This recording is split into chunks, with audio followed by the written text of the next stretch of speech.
Evangelho segundo Jesus de John MacArthur, capítulo 20. O Senhorio de Cristo. Li recentemente um artigo numa revista que atacava veementemente a salvação pelo senhorio.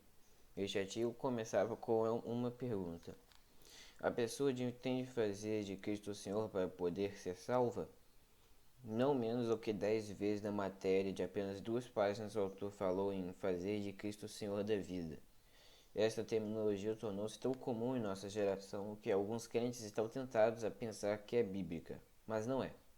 As Escrituras nunca falam de alguém fazer de Cristo o Senhor, a não ser do próprio Deus que o fez Senhor e Cristo.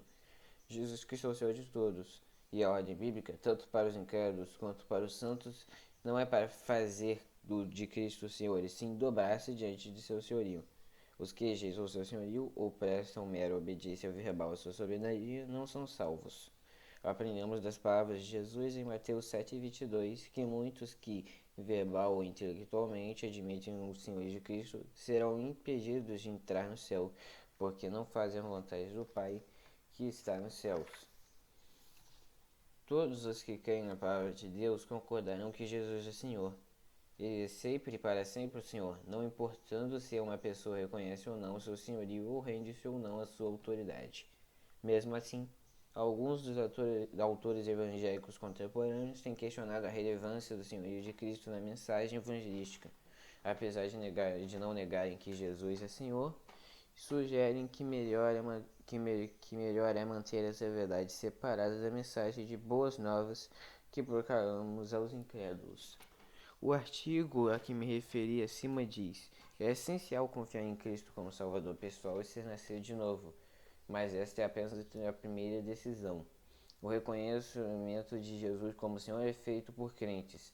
A decisão de confiar em Cristo como Salvador e de então fazê-lo Senhor são decisões distintas.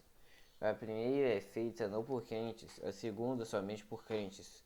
As duas decisões podem acontecer próximas uma da outra ou distantes no tempo, mas a salvação deve sempre preceder o senhorio.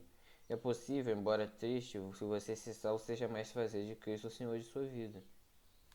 Será que isso se parece com o Evangelho segundo Jesus? Não, com certeza. E temos visto que Jesus frequentemente fez do seu senhorio o assunto principal com os incrédulos. Tudo o que ele disse ao jovem rico em Mateus 19, por exemplo, exigiu o reconhecimento do seu senhorio. Em Mateus 7, 21, 22 e em Lucas 6, 46, 49, ele colocou à prova a falsa confissão de fé daqueles que o chamavam de Senhor, mas não o conheciam realmente, e deixou bem claro que a obediência à autoridade divina é pré-requisito para a entrada no reino. Seu senhorio é claramente parte integral da mensagem de salvação. As Escrituras revelam uma série de atributos eternos que estão incluídos no nome Senhor. Todos fazem parte de um conjunto de verdades a serem cridas para a salvação. Jesus é Deus. Dizer que Jesus é Senhor é, antes de tudo, reconhecer que Ele é Deus Todo-Poderoso, Criador e Sustentador de todas as coisas. Esta é uma profunda declaração da verdade. Quase não se duvida do fato de que a Bíblia ensina que Jesus é Deus. Somente os seguidores de falsas seitas e os incrédulos colocam em dúvida esta verdade. As Escrituras declaram que Ele é Deus. Deus Pai refere-se a Ele como Deus, Ele apresenta os atributos da divindade. Ele é onipresente, onipotente e imutável, perdoa pecados, recebe adoração e tem a autoridade absoluta sobre todas as coisas. Jesus também é a plenitude de Deus em carne humana. Ele é um com o Pai. Em João 10:30 ele diz claramente: eu e o Pai somos um. Quando lemos das obras de Cristo, vemos Deus em ação. Quando ouvimos suas palavras, registradas no Novo Testamento, ouvimos as palavras de Deus. Quando ouvimos Cristo expressar uma emoção, ouvimos o pulsar do coração de Deus. E quando ele dá uma orientação, trata-se de um mandamento de Deus. Não há nada que ele não saiba, nada que não possa fazer, e ele jamais falha. Ele é Deus no sentido mais pleno possível. Jesus é soberano. Como o Senhor Deus, Jesus Cristo é soberano. Ele afirmou, por exemplo, ser Senhor do sábado, significando com isto que a sua autoridade como legislador sobrepuja até mesmo a autoridade da lei. Em João 5,17, Jesus defendeu seu direito de violar as leis humanas dos fariseus referentes ao sábado. Meu pai trabalha até agora e eu trabalho também. Assim afirmou ter a mesma autoridade que Deus, e os líderes judeus ficaram tão inflamados contra ele que, por isso, tentaram matá-lo. Quando Jesus encontrava oposição assim, nunca se envolvia em diálogo com incrédulos obstinados. Ele não se preocupava em discutir teologia, simplesmente apelava outra vez para sua própria autoridade inerente.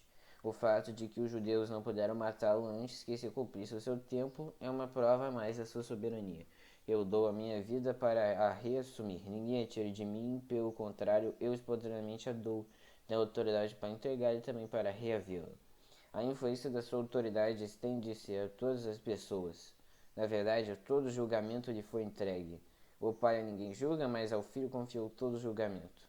A Jesus foi confiado todo o julgamento, a fim de que todos honrem o Filho do modo que porque honram o Pai.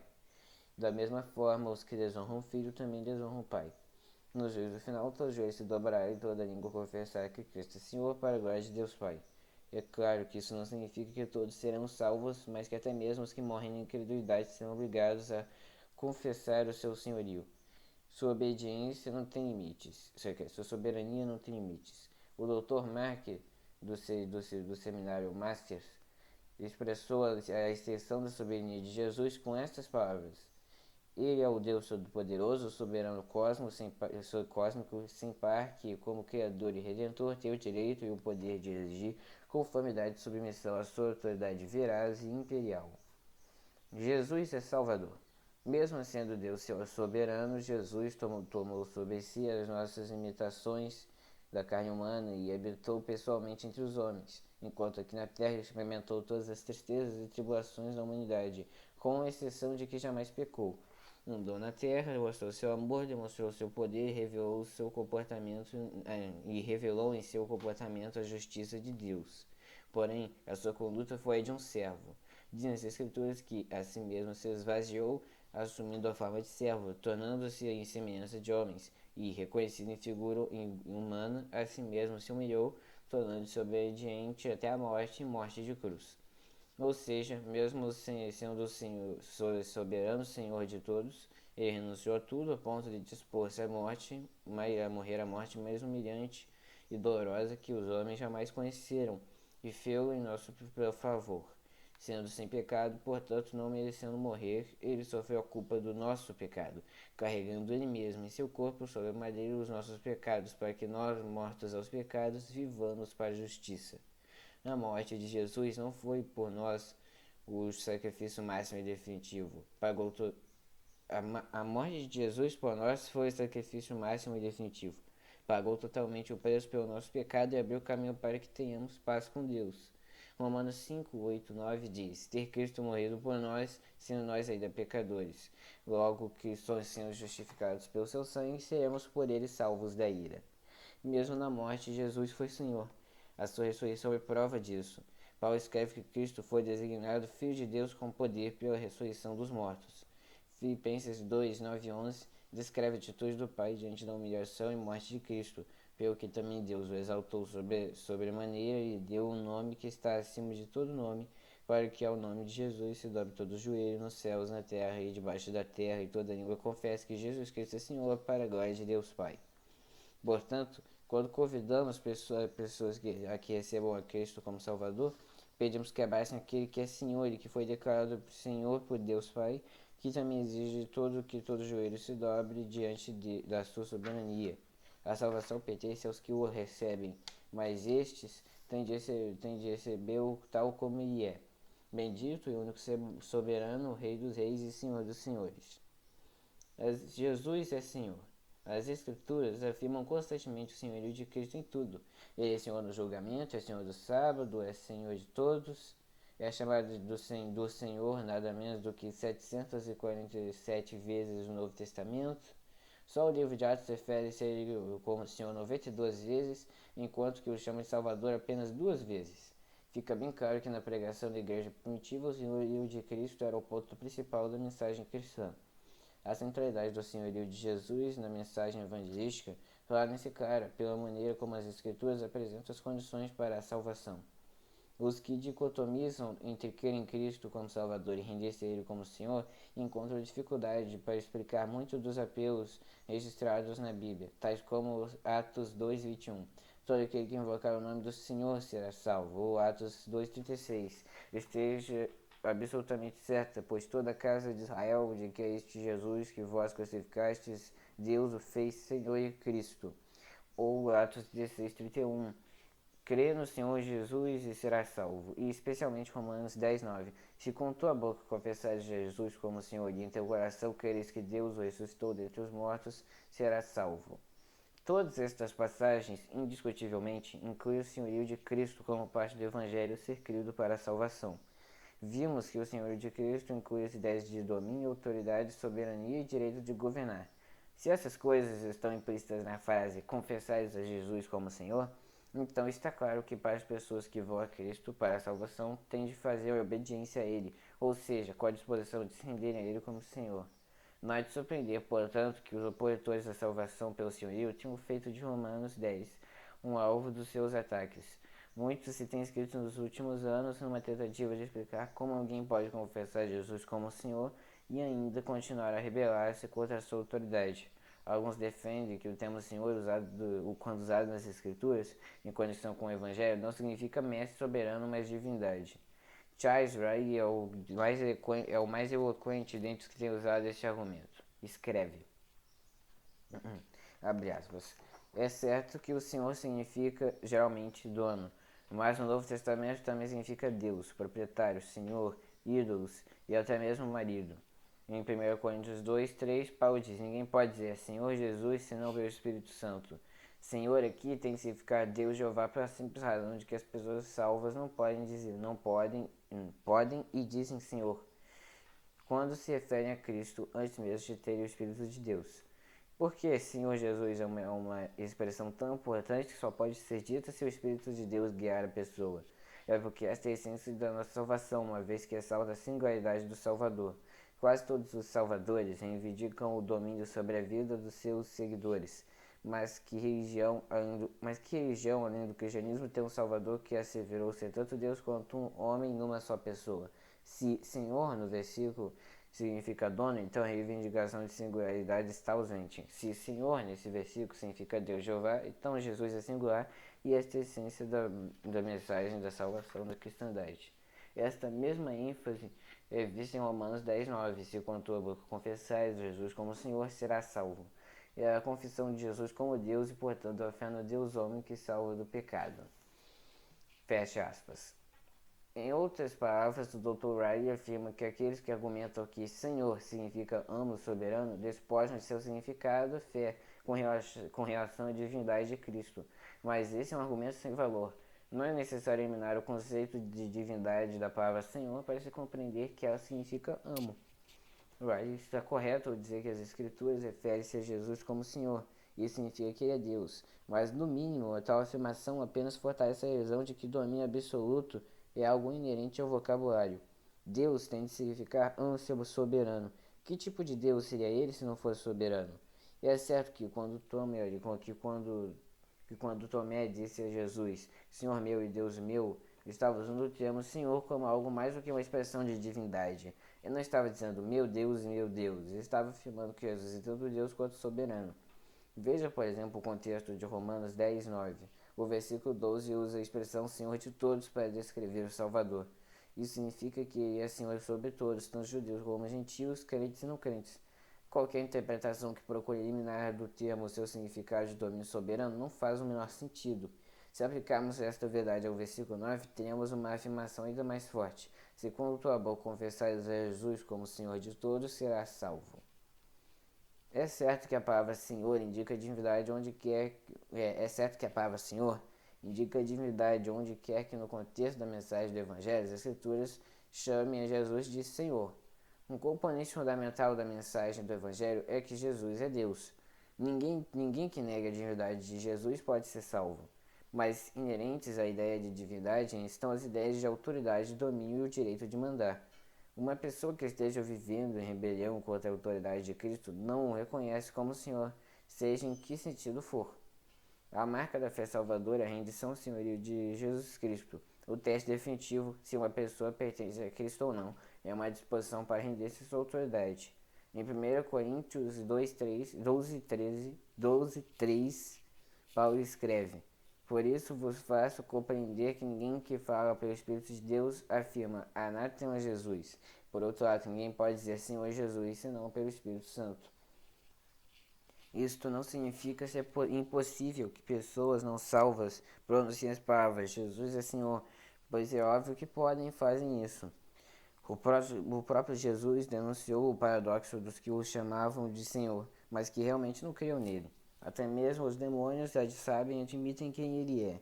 Marcos 1:24 registra que, estando Jesus a ensinar na sinagoga, um homem possesso bradou: Que temos nós contigo, Jesus Nazareno? Vieste para perder-nos?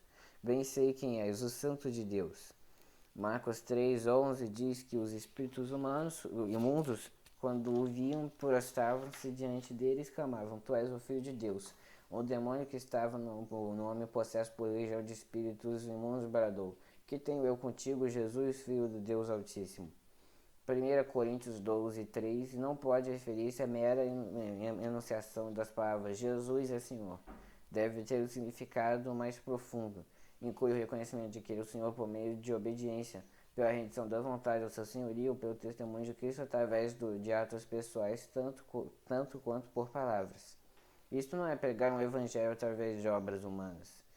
Observe que é o Espírito Santo quem capacita a pessoa a confessar Jesus como Senhor. Ninguém pode dizer Senhor Jesus senão pelo Espírito Santo. A rendição a Jesus como Senhor não é obra meritória humana maior do que o ato de crer nele como Salvador. Nenhum desses atos constitui-se boa obra feita para ganjar o favor de Deus. Ambos são obra soberana de Deus no coração de todo aquele que crê, e uma coisa é impossível sem a outra. Jesus não poderia ser Salvador se não fosse Senhor. Além disso, se não fosse salvo Senhor, não poderia ser Rei ou Messias, ou nosso grande sumo sacerdote. A parte do seu senhorio, cada aspecto da sua obra salvadora torna-se impossível. Quando vamos a Jesus para sermos salvos, vamos àquele que é Senhor sobre todos.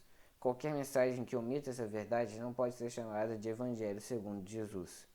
Será uma mensagem aleijada que apresenta um Salvador que não é Senhor, um Redentor que não demonstra autoridade sobre o pecado, um Messias doentio e enfraquecido que não pode comandar aos que salva.